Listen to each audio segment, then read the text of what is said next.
Hi, everybody. You are listening to Judging Meghan with your host, Meghan Judge. I'm going to start out with a few things. Number one, if you're not on Patreon, I know that I'm the worst. If you're subscribing to Patreon and I've been behind on putting content up there, I'm sorry. My husband works all the time and we're like, he thinks I don't know who he thinks he is, but he's like, we can't schedule time together to like, you have to put it on the calendar because just for Mary Hollis that's coming on, we do the Patreon together because we think we're Sonny and Cher, but we are not. Number two, thank you for your reviews on Apple, specifically Spotify, wherever you listen to them. I really, really appreciate them. I got a really nice one the other day from Chantal. I don't know who you are, Chantal, but I love you and you're awesome. And what's my other thing? Oh, I'm going to start with a story. And I know my guest, I think maybe saw this because I now think, let me just tell you, I think that I'm a professional TikToker. I need to brag and tell you that I have 680 followers on TikTok. I'm pretty much an influencer. Let's be real. And so it's the worst thing that anybody could have ever taught me because my ex theater degree is, I think, coming into its best use by using TikTok. And I think I'm pretty darn good at it, at doing the, when you talk over the people, I can talk over the people perfectly. So when my husband says at the end of the day, what did you spend your time doing today? I maybe have been on TikTok for a good solid hour, maybe more. And I've gone down the rabbit hole of crazy. So I'm going to tell you that. I do have to tell you, if you don't follow me on TikTok or Instagram, pretty much the most embarrassing thing, I think it's embarrassing. Soon I'm not going to care about this stuff because one person said to me, oh, honey, you're not going to care in a few years. That's probably true. So I was in Target. Mary Hollis, I'll bring you in a second. And I'm in my usual caftan, I always wear a caftan because the spring, summer months are coming out and I enjoy a nice caftan. And I was feeling myself. I was feeling like I looked pretty good. Go up to the register. I needed some Fibercon because my mom told me that you need to start taking Fibercon and it's going to change your life. So I was buying Fibercon. And if you listen to the podcast, you know I'm a huge lover of breathable underwear. And the best thing about Target is that you can buy them in 6-packs.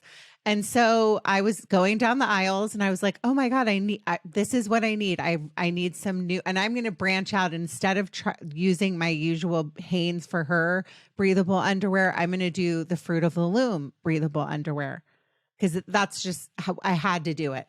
So anyways, I'm going to check out and I had those two things and that's it. I thought I needed other stuff, but I go to Target every day and it was just one of those runs where it was what do I really need? Oh, do I need that plant? No, the fake plastic plant. No, I'm good. So those two things. And I turn to the left and this man says, hi. And I was like, hi. And it was a dad from my kid's school. And I was literally checking out with a 6-pack of breathable Fruit of the Looms and Fibercon.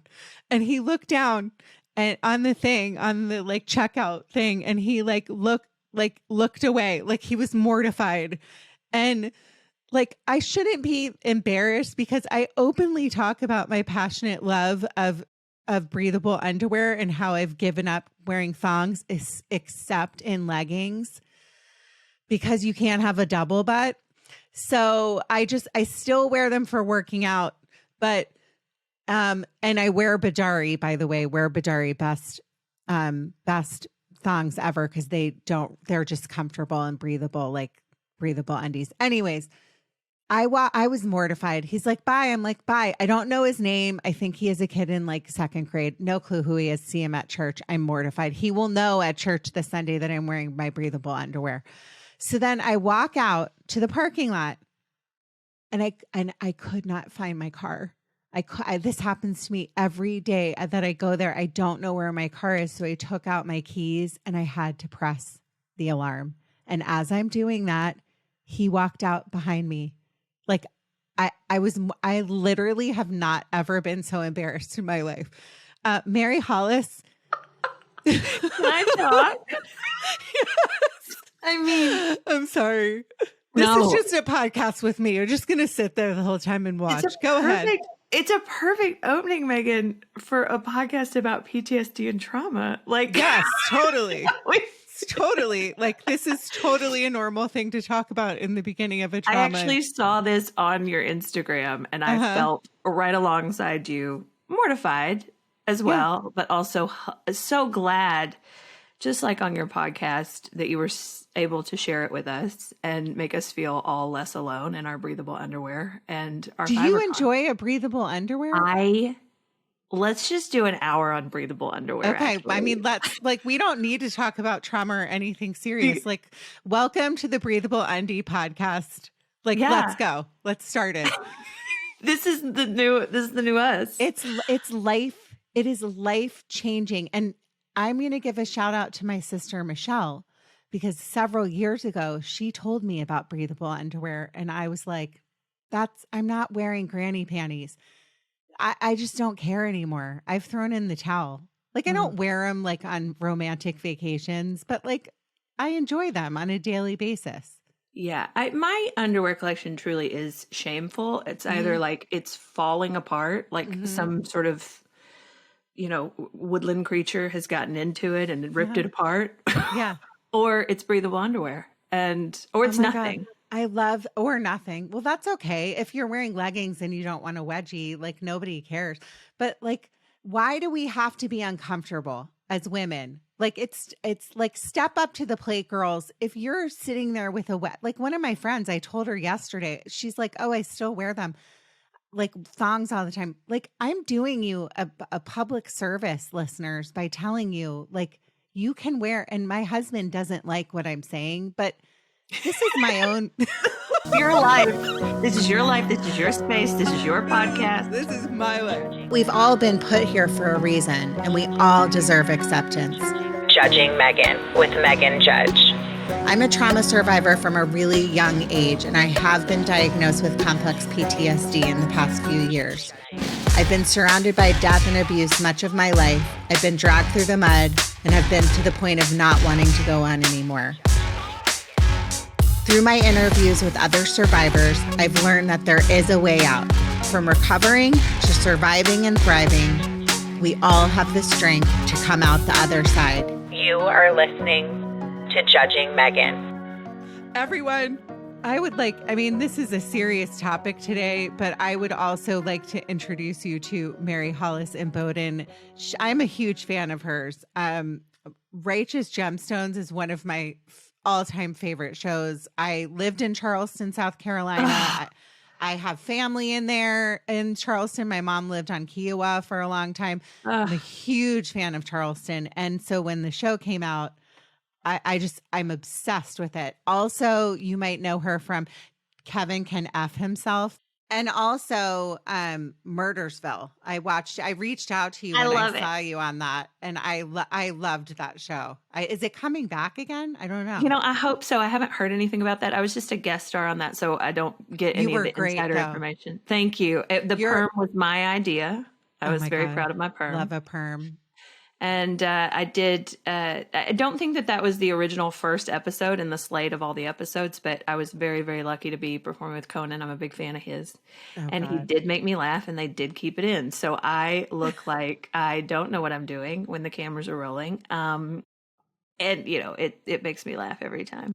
Okay. So something that people should know, though, is you are an extremely, you just have really good comedic timing and you're very, very talented. I'm going to give you that. And also the reason we know each other, which we'll talk about briefly before we go into this story, is one of my very, very best friends for years and years and years, Michael Willens, who shout out Michael, has been on the, do you know that he's been on the podcast? I did not know that. I have to listen to that episode. Literally like one of the very first episodes when I couldn't get guests and I was like, hi, would you like to come on? I have a podcast. I'll be shooting it from my bedroom. I love that. Yeah. But your hustle is like no other. I mean, I met beautiful Meghan at Michael's house at poolside in Los Angeles.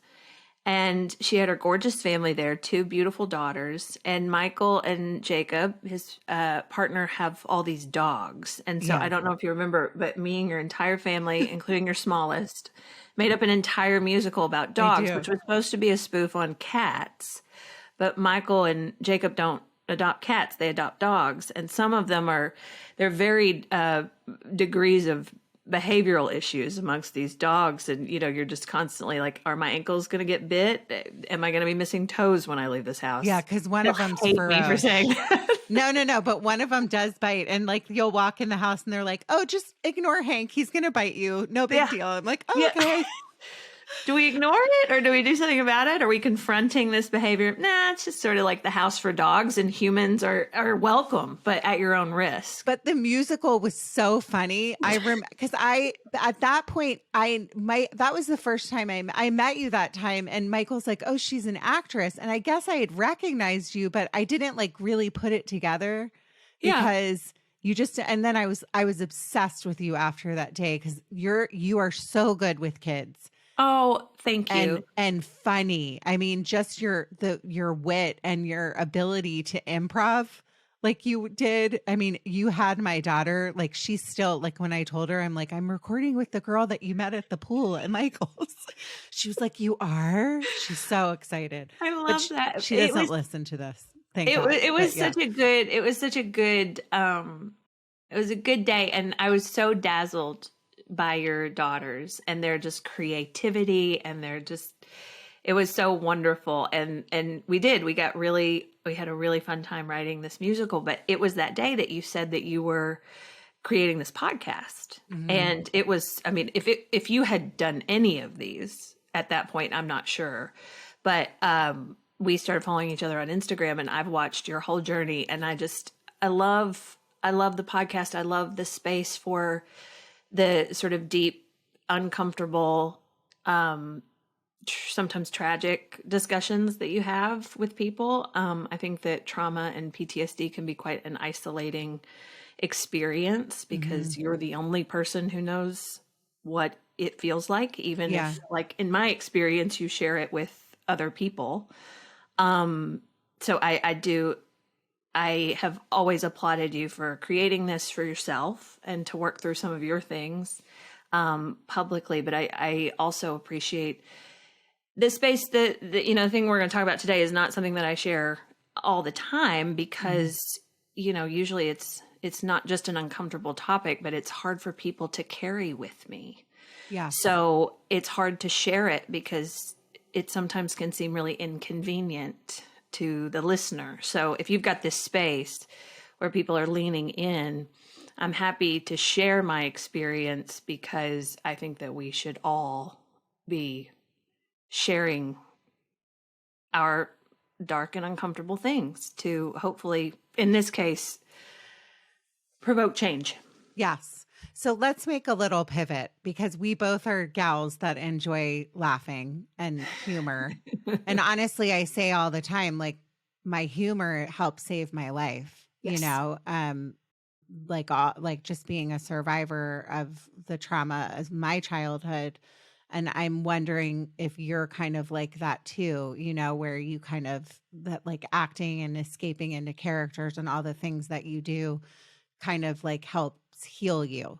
Yes. 1000%. I think that I don't think that you can reach anybody unless there's humor involved anyway. Mm-hmm. I think people stop listening. Mm-hmm. But when you're talking about something as tragic as, a mass shooting, mm-hmm. I understand that we have to go to the darkest place, and I'm ready to do that. But I did also have such a saving grace in my imagination.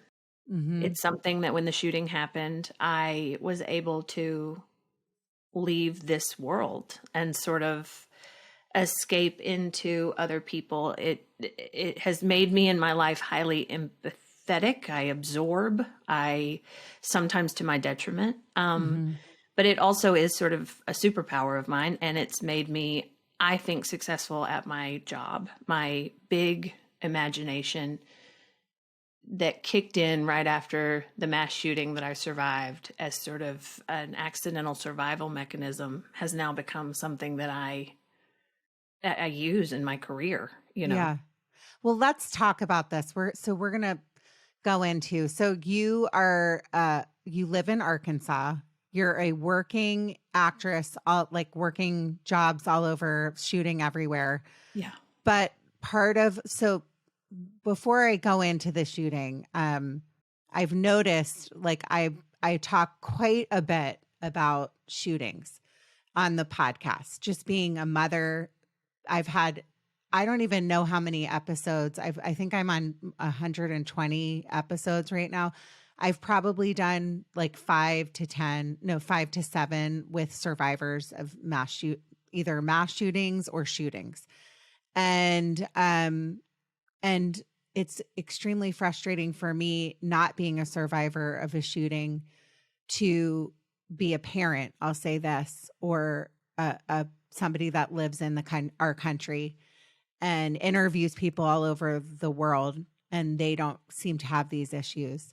And I always said I never wanted to get political when I started this, but to me, I'm at the point where literally I threw in the towel when I just interviewed Daryl Stevens, who's an actor, a few weeks ago. And I just said, I'm done. Like this is not a political issue. This is about lives. This is about, you could be anywhere.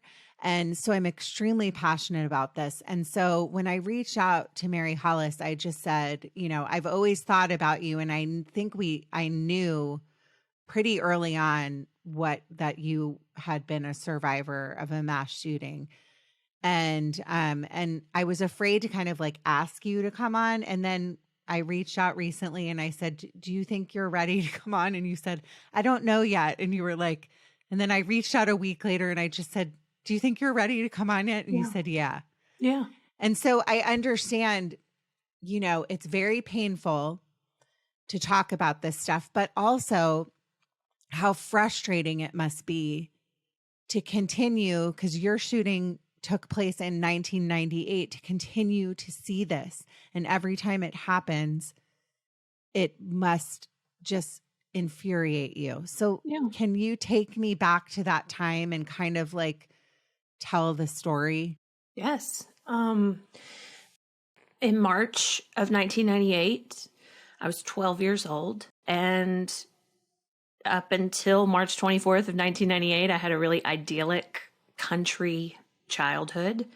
I'm from a farming family. My dad's a fertilizer and chemical salesman. My mom worked for the local TV station. She was a program director and kept Ellen's Coming Out episode on the air when it was protested against here in our tiny southern town. I was very proud of her for that. I love that, Mom. Yeah. Good job.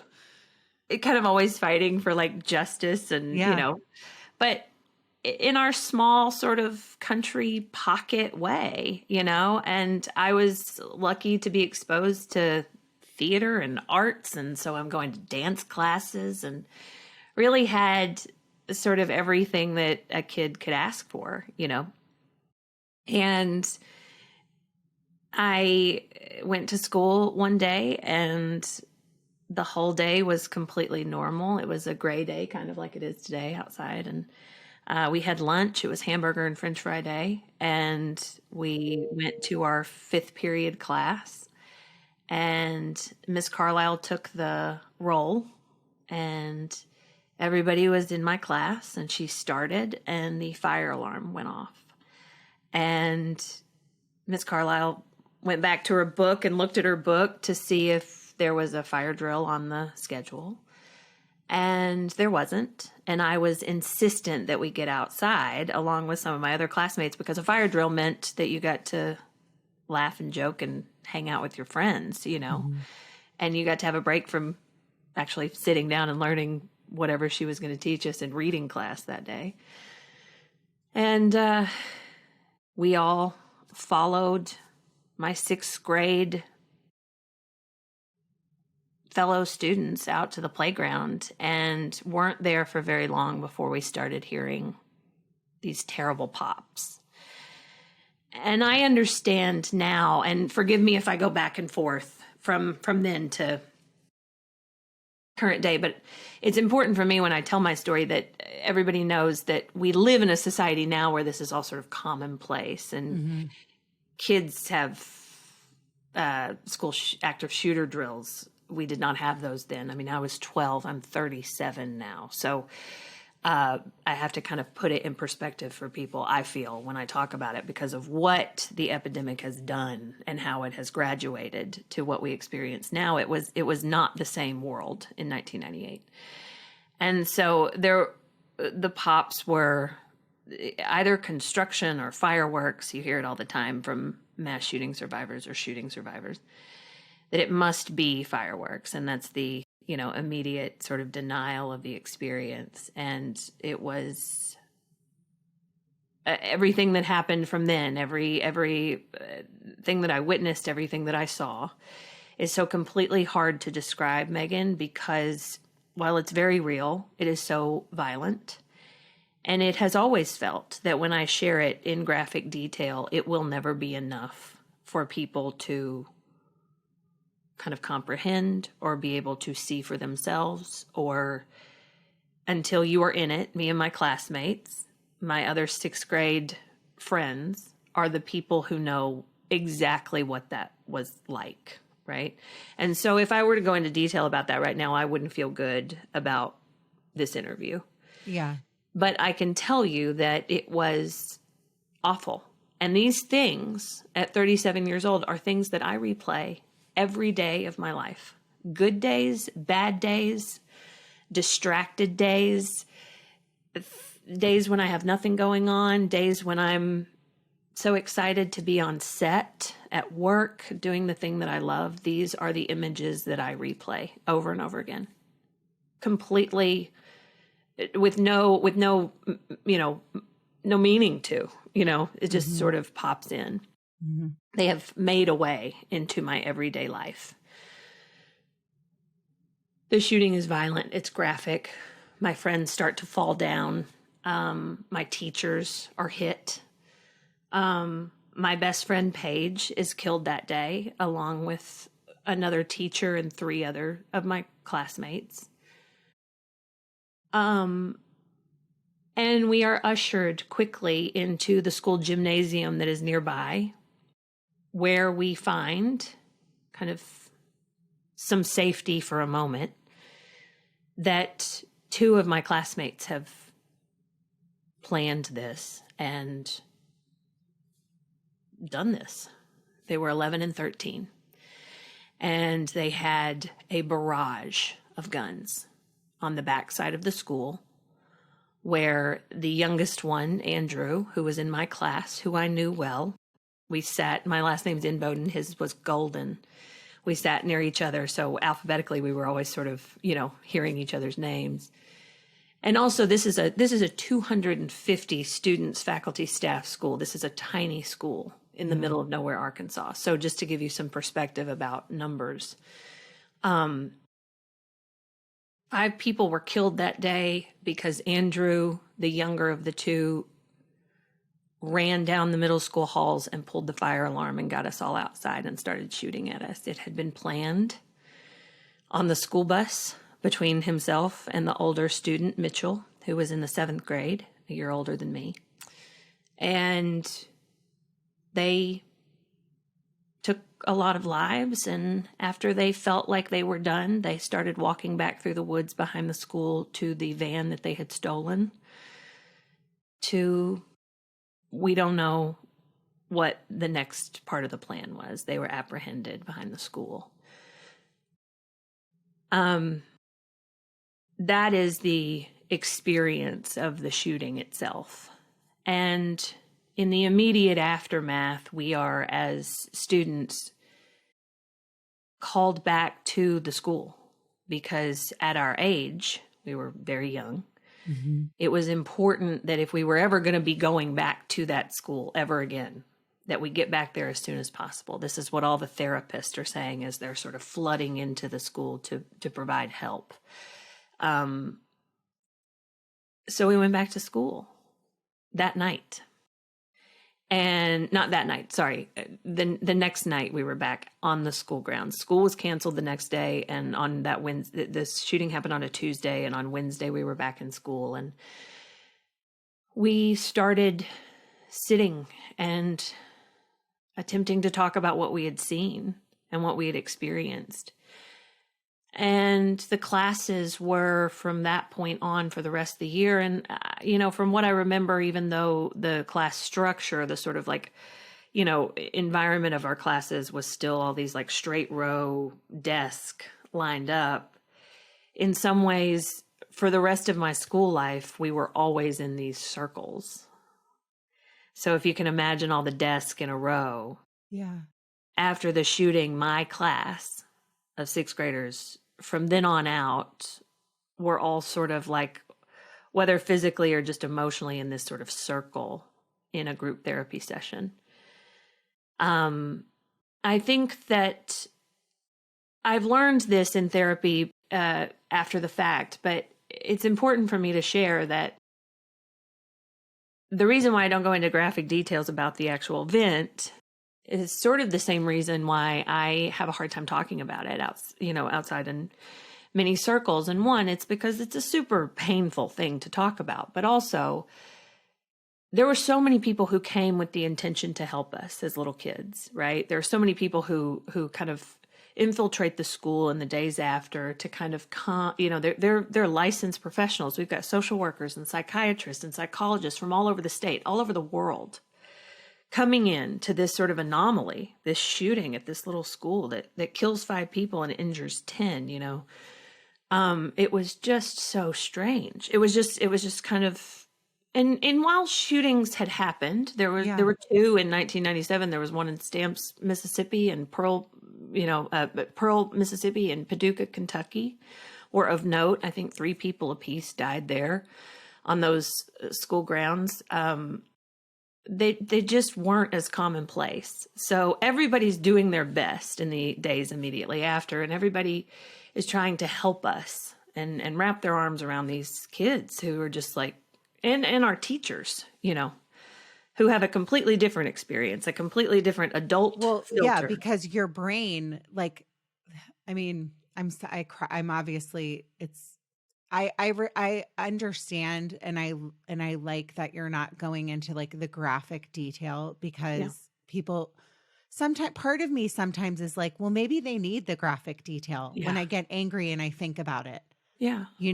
For these lawmakers that yes. Right. Because but what else can we do? I know. And I honestly, I want, my guts always say, like, tell it exactly as you saw it. But you can't go there. It's probably also for your brain. Like, it's entirely painful. It's entirely exposing. And it's also, it cannot help but be sensationalized because everybody shares it with me. They just have a different part of it, right? Yeah. These are things that are happening nationwide. So we all have some sort of relationship to them, whether we want it or not. Mine's just closer at hand than so many, But also, the reason why I don't speak it is because when these people came in to help us, there were so many adults who I know that their intention was to do good, but because nobody can help you hold it, and nobody wants to hear little kids talking about these terrible things that they've seen, they won't really hold it with you. Mm-hmm. I remember one specific instance where a trained professional was sitting in this sort of group circle with me and my classmates. And my friend, who I won't name here because it's my story, at 12 starts telling what happened to us. And as she was talking, my adult brain remembers that it was like she was describing the Vietnam War. It was like she was describing something so it couldn't possibly happen. I mean,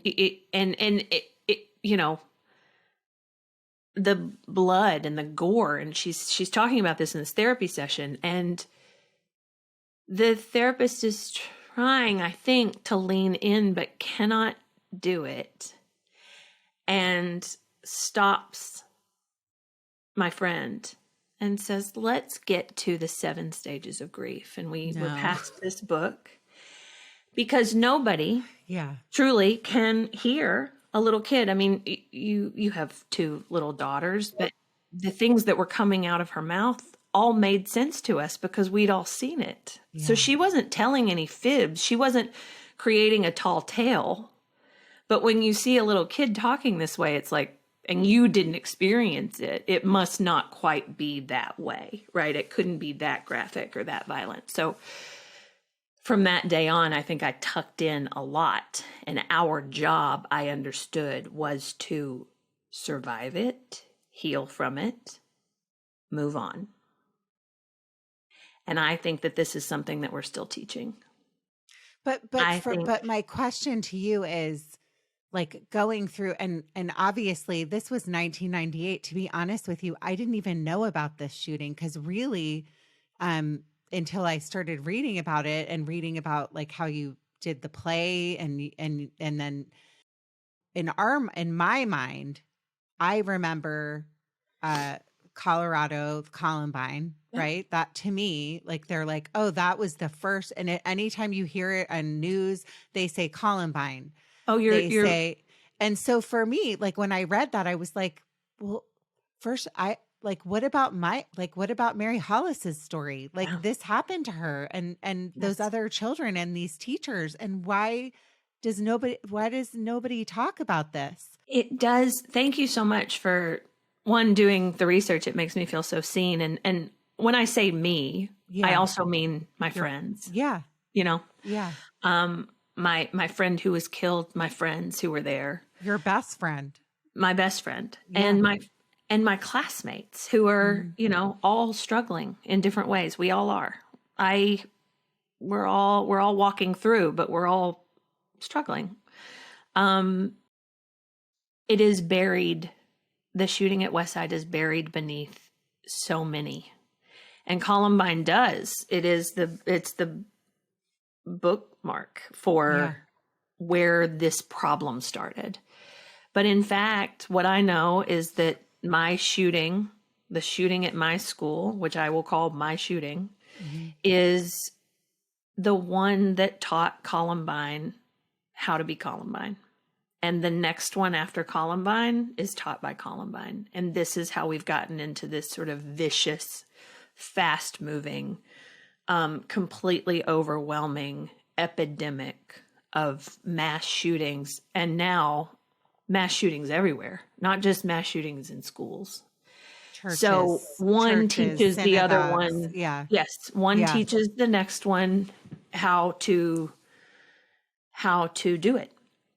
Let me ask it you, is really, go ahead. Sorry, I didn't mean to talk over you, but obviously this is major PTSD, complex PTSD. Anytime that just being your brain isn't full. I talk about this all the time. Your brain isn't fully developed until you're 27 years old. When you're a woman, for men, it's even, I think, later. They're doing the research. It could even be 30.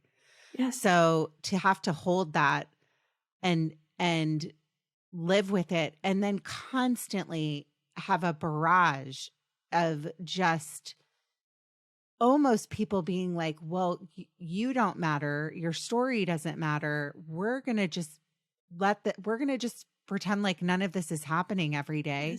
Yes.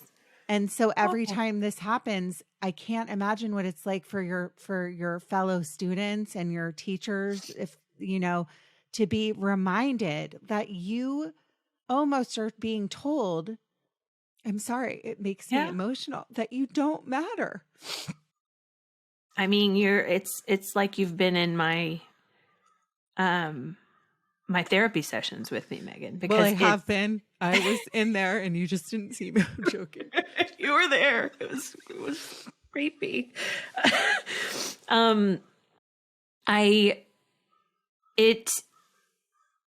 It makes it hard. On my best days, I take real ownership of being a survivor, of this thing. And I take real pride in the success that I've made of my life, which was also so taught to us. It was ingrained in us that we got this life and now we have to live it, right?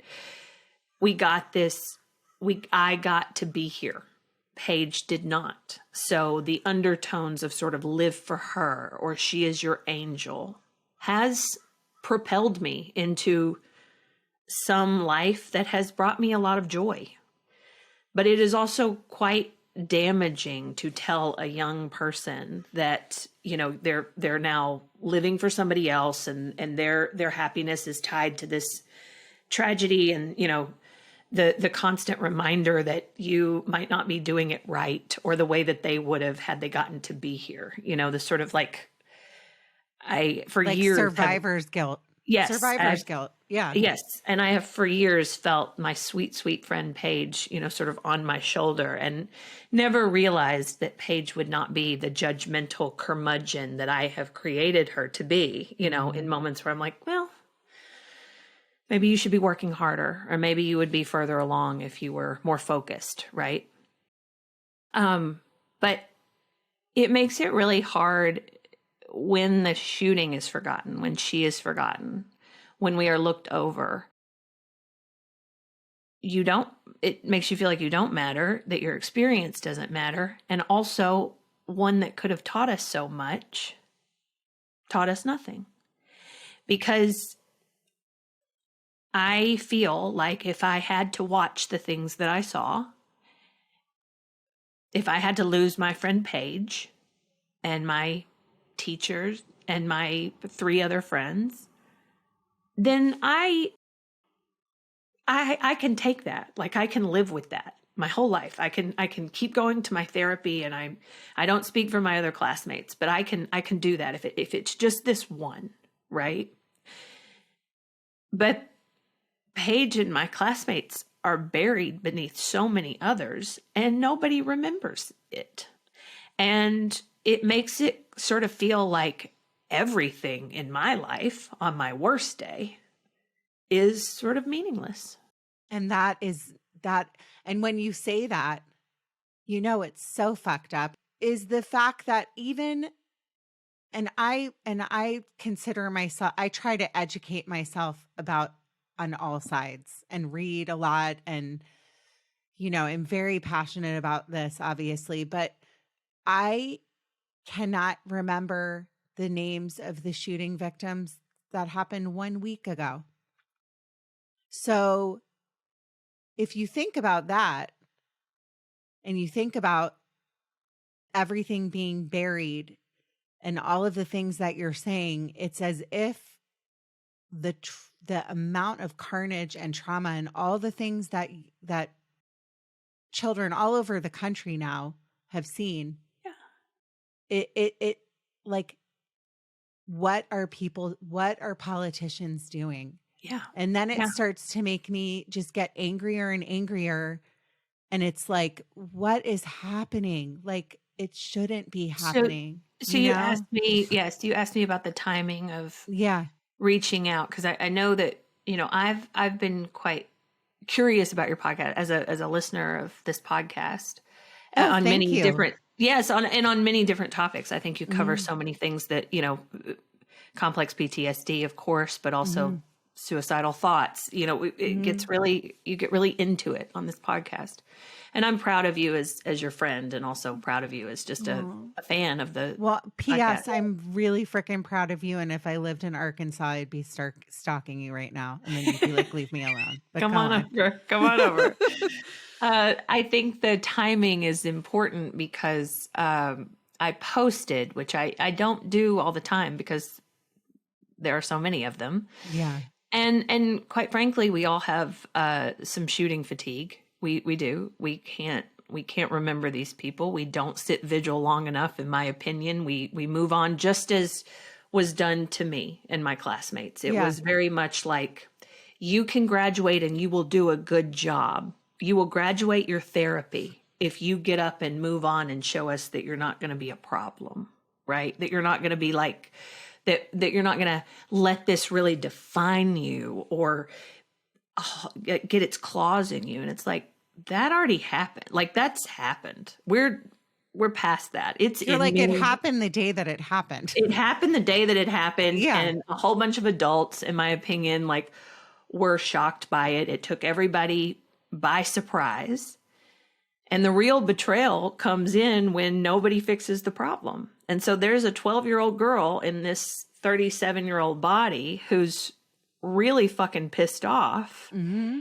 And I don't want to be the one who fights it every day. I don't want to be the one who posts about it and reminds you about the shooting at Westside. I want somebody else to have thought that it was significant enough that losing 5 people, one of whom was my best friend who knows what she would have become, I want it to be significant enough to have changed it then.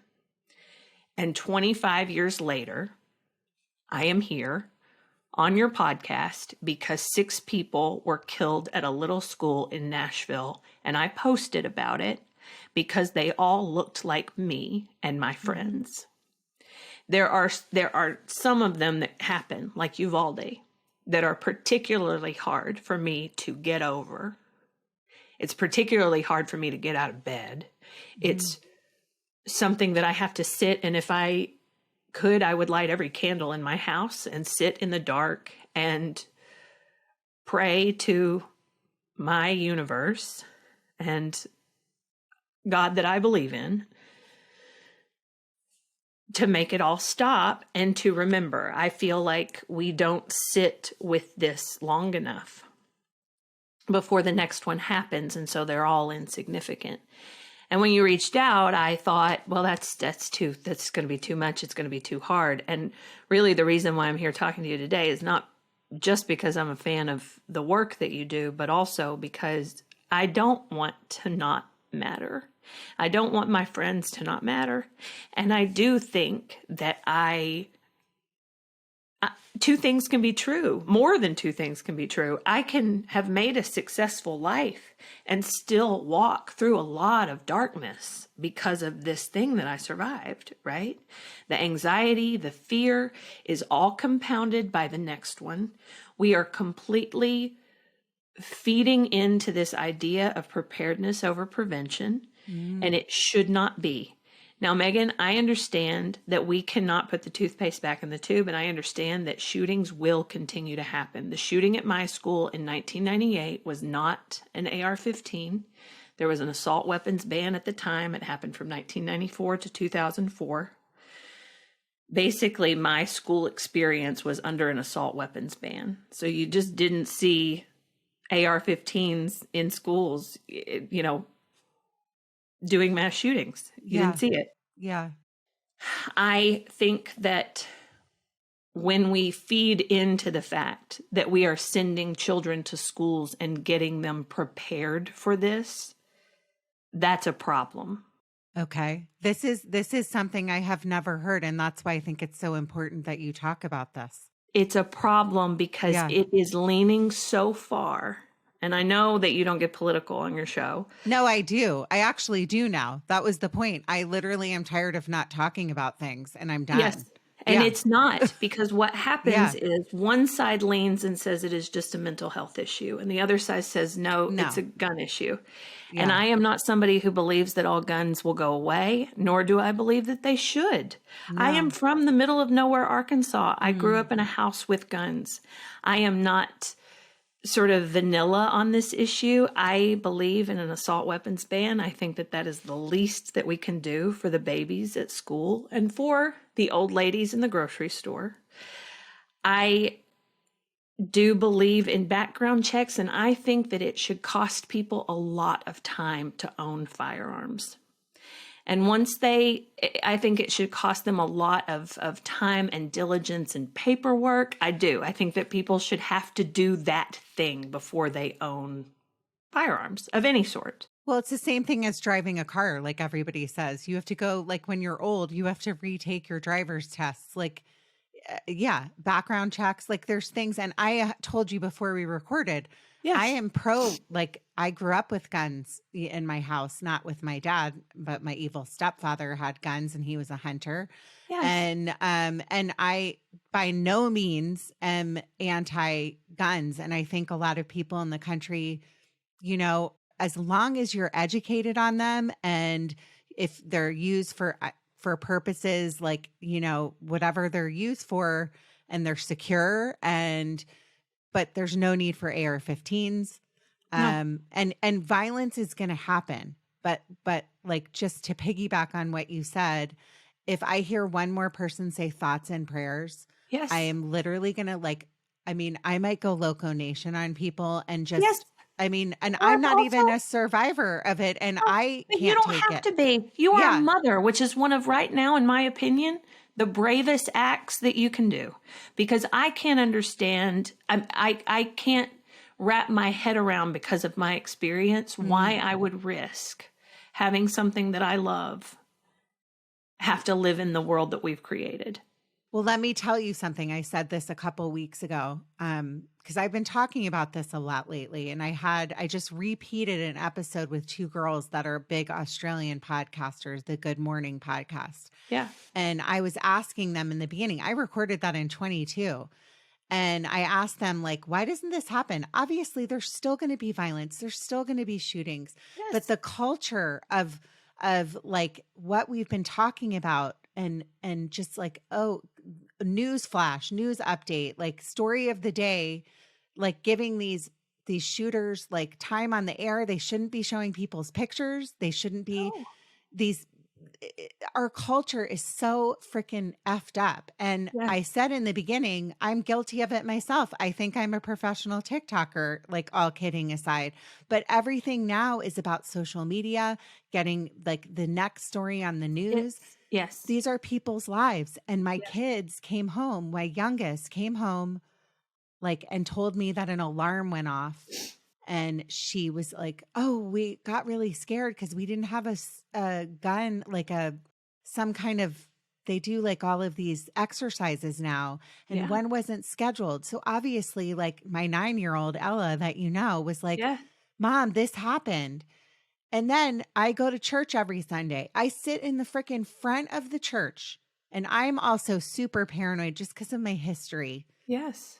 And sitting in the front of the church, I take this old lady, Pat, to mass. I shouldn't call her old lady. She's elderly, and she's the bomb. She's 90. And we sit in the very front, and it's always somewhere in the back of my mind. Why am I sitting by the front door? We don't have to live like this. We should not have to live like this. You should not have to live like this. Your friends should not have to live like this. And maybe my question to you is, I know it must be traumatic, but you're a public figure, like, you're on TV shows. People know who you are. Do you want to talk about this, or do you even think it's going to be worth it? Because it doesn't seem like anything is. And now there's repeat people that are in one mass shooting finding themselves in a second. Well, I mean, it's just, if you think that you're not susceptible to gun violence or being a victim of a mass shooting, is lunacy. You're putting your head in the sand. Yeah. And I think we don't have to live in this way. I shouldn't have to white knuckle it through a rom-com because I'm in a movie theater with my boyfriend and I'm worried that the worst thing's going to happen. But in my experience since the age of 12, and this has been 25 years now, that's what I know. And it's only gotten worse and worse, as discussed. And I think that, I want to kind of circle back to this idea that two things can be true. And when we talk about it, not just like adding to the noise, right? Which is what is always one of my fears, is just like, I'm going to be another talking head. We've got pundits that we're listening to all the time say exactly. I can't do thoughts and prayers anymore. I myself can't watch a bunch of adults around me shrug and go, gosh, it's unbelievable what happened in Nashville. It's not. My mom, who is so well-meaning and I love very much and was such a saving grace for me, as a child, just really helped me hold my story and cared for it with me. And she said after Nashville, she said, we're better than this. And I had to shut her down right there. And my instinct was like, we are not better than this, because if we were better than this, we would be. Yes, 100%. So that, like, we're not. Mm-hmm. Fantasyland is thoughts and prayers. Fantasyland is, I just don't know how this sort of thing happens. Well, it's accessibility, and it's accessibility to guns, and it is a mental health crisis. But when we start practicing preparedness over prevention, when we start getting our babies ready for a mass shooting event, instead of making it very difficult to buy the gun that will kill them, mm-hmm. we don't care about life. We are living in an ammosexual society. We are choosing this over our children, over our people, and it will and is coming for you. There is a likelihood, we've already seen it happen, that in my lifetime, regardless of who remembers my shooting or not, that I will experience another mass shooting event. And we don't have to live like this. I don't have all the answers, but I do know that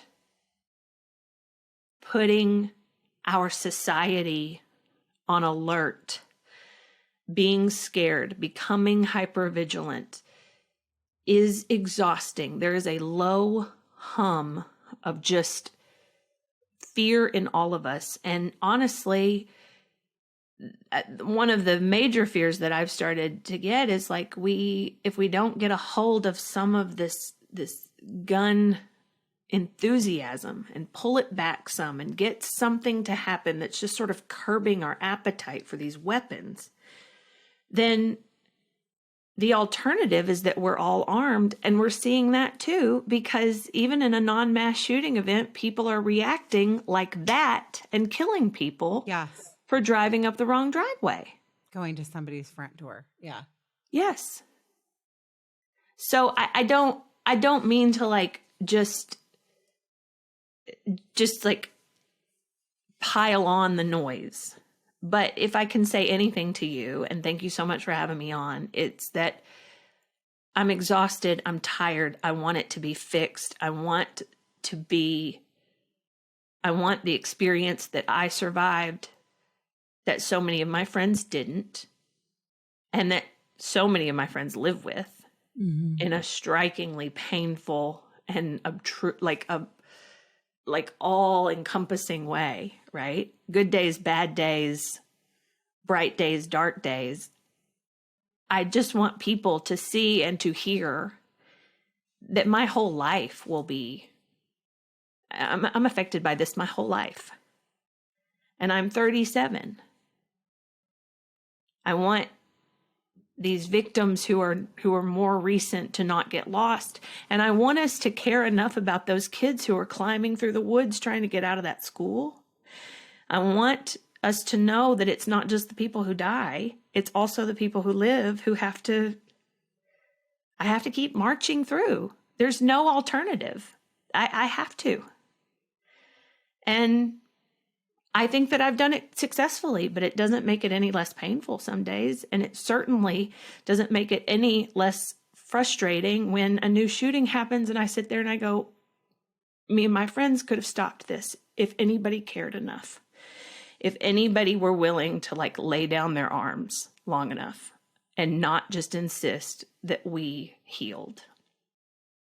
Because we're focusing on the healing part and not the crisis. Yes.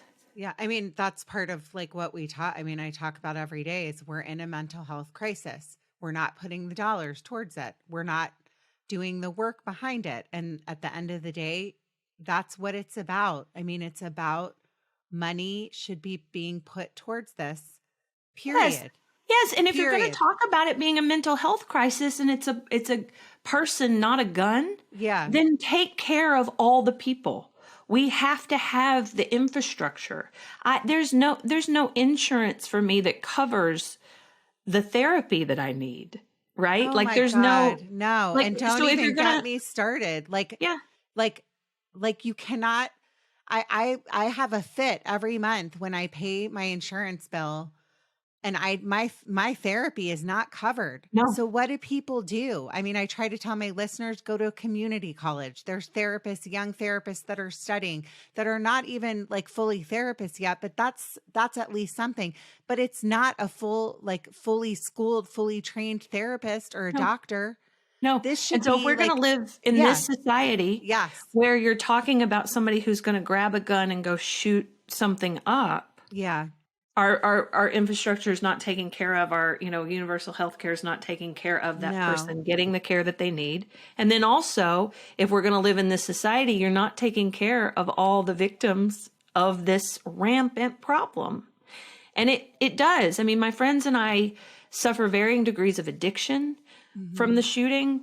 And also, something I think that's notable is I won't know about my anxiety just as a regular person on this earth. I don't know if I was born that way or what is the shooting, right? Some of my therapy is peeling that back and trying to get answers to like, was this going to be me, or is this part of the shooting? Like, is this part of the shooting and surviving the shooting, right? I just don't know. I won't yeah, know. you'll some like of that. never,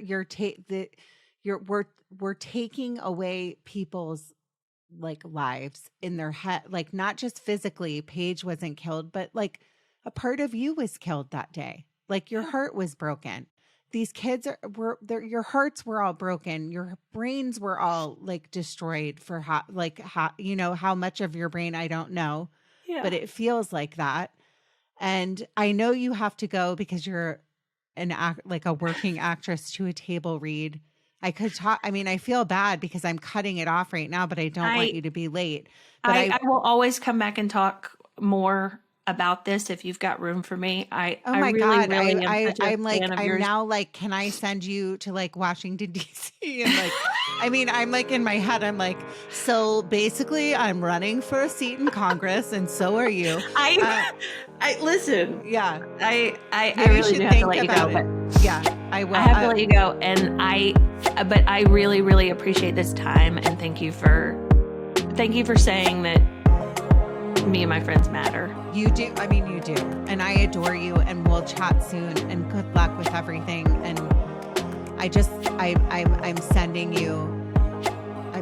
you peace and just so much love. And I'm sorry. Like, that's all I can say. And everybody should be saying, I'm sorry, period. I'm sorry. No more thoughts and prayers. Like, do something, get off your asses, politicians. I tell you what, I know we're about the same age, but the little 12-year-old inside of me really appreciates hearing an adult Well, say we're that. not the same age. I'm way older than you are. But anyways, Mary Hollis, sending you so much love. Thank you for coming on. Audience, listeners, please listen to this. And as I say every podcast, be happy by making other people happy. And frickin' do something about this. And use your mouths. Vote. Use your and brains. your voice. Vote, please. Like, do something. All right. Thank you. Thank you. Bye, Heather.